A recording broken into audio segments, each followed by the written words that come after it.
Sitarama tunnel పనులు పూర్తి చేసి వచ్చే జూన్ నాటికి గోదావరి జలాలు తీసుకొస్తానని మంత్రి తుమ్మల నాగేశ్వరరావు స్పష్టం చేశారు. ఖమ్మం జిల్లా సత్తుపల్లిలోని నీలాద్రి అర్బన్ పార్కులో ₹1 కోటి సఫారీ బ్యాటరీ వాహనాలను లింక్ ఫెన్సింగ్ వర్క్ను మంత్రి తుమ్మల నాగేశ్వరరావు ప్రారంభించారు. అలాగే అటవీ శాఖ ఆధ్వర్యంలో ఏర్పాటు చేసిన గ్రౌండ్ పోడియంను ప్రారంభించి అమరవీరుల స్తూపం వద్ద పూలమాల వేసి నివాళులర్పించారు. ఆయిల్ పంప్ పంట సాగు విస్తరిస్తున్న నేపథ్యంలో వేంసూరు మండలం కల్లూరుగూడెంలో మరో ఫ్యాక్టరీ నిర్మాణం చేస్తున్నామని తుమ్మల వివరించారు. ఆయిల్ పంప్ పంట ఉత్పత్తి పెరిగినందుకు తేనెటీగలను పెంచాలని రైతులకు సూచించారు.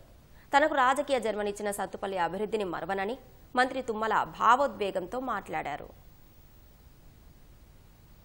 నా జీవితంలో మరవను అని చెప్పి కూడా ఈ సందర్భంగా సత్తుపల్లికి ఒక సంస్కృతి, ఒక సంప్రదాయం, ఒక గౌరవం, ఒక ప్రతిష్ట, ఒక పేరు, ఒక క్రమశిక్షణ. ఇక్కడ ప్రజలు కావచ్చు, అధికారులు కావచ్చు, ప్రజాప్రతినిధులు కావచ్చు, ఏ స్థాయిలో ఎవరున్నా ఆ పద్ధతిని కొనసాగించి తెలంగాణలోనే కాదు ఉమ్మడి రాష్ట్రంలో సత్తుపల్లికి ఒక ప్రతిష్ట ఉంది. నేను ఎక్కడున్నా, పాలేరులో ఉన్నానా, ఖమ్మంలో ఉన్నానా, లేదు అధికారంలో లేకపోయినా కూడా నాకు తెలిసినటువంటి మంత్రులతోటో, మిత్రులతోటో, ముఖ్యమంత్రులతోటో మాట్లాడే శక్తిని నాకు మీరు కల్పించారు. నేను అధికారం లేకపోయినా కూడా గ్రీన్ ఫీల్డ్ హైవే కావచ్చు, మీ ఎగ్జిట్ కావచ్చు, ఆ రకంగా కేంద్ర ప్రభుత్వంలో కూడా పనిచేయించుకునే శక్తి మీరు నాకు ఇచ్చారు. కాబట్టి నిన్న పోతే కూడా నేను ఆ మంత్రులను కలిసి నాకు సత్తుపల్లి నుంచి కొవ్వూరుని ప్రపోజ్ చేయండి, పెనుపల్లి నుంచి కొండపల్లికి రైల్వే లైన్ ప్రపోజ్ చేయండి, కొత్తగూడెం ఎయిర్పోర్ట్ ఇవ్వండి. ముఖ్యమంత్రి గారు మాకు దేశంలో లేని విశ్వవిద్యాలయాన్ని Manmohan Singh earth sciences university తీసుకొచ్చారు.